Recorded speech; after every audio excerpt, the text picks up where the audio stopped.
New at 6, a Watertown middle school student is calling for action after she says she's been harassed for months by classmates for her support of the Black Lives Matter movement. The 13-year-old says school leadership is not doing enough to address racism in the middle school. And with the district going back to hybrid learning, she's afraid for her safety. Boston 25 News reporter Crystal Haynes reports from Watertown.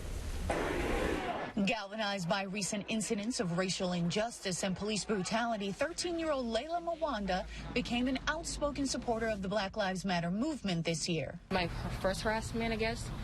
Yeah, in February, I did a speech at the school about racism, and one of my classmates had said a racist joke. 2 weeks later, I was called the N-word with the hard R by the same exact student, and I just recently told the school about this situation, and in the way they handled the whole situation, they didn't handle it properly.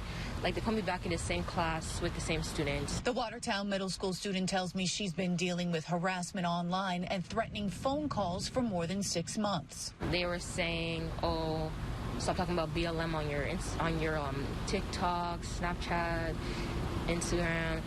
My dad's a cop. He'll come. And we'll come to your house. We know your address." On Halloween, her house was egged. Layla says that was followed by more social media harassment.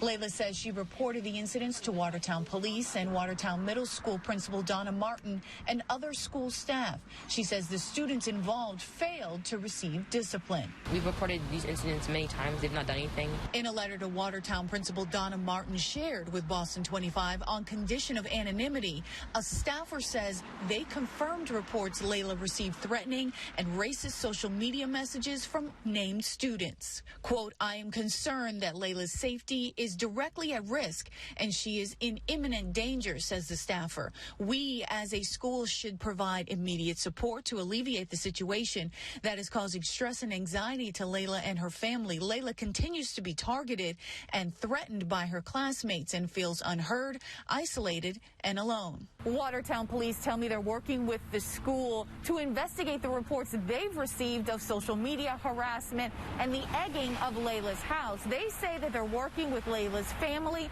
and that her safety is their paramount concern. Watertown Superintendent Deanne Galdston told me Friday the district cannot release any information regarding a student and declined my request for an on-camera interview. In a written statement, Galdston says, quote, "When student interactions may be considered harassment and or bullying, the district follows all of our established protocols and regulations, including restoring a sense of safety, investigating the issue, and supporting our students in every way possible." When I asked what those specific protocols and regulations were, Galdston declined to describe them.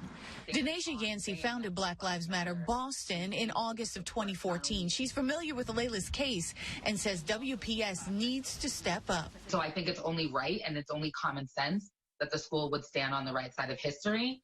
And so I think really the pressure needs to be on them to not try to play a semantic game, but to really stand up for their students. Reporting in Watertown, I'm Crystal Haynes, Boston 25 News.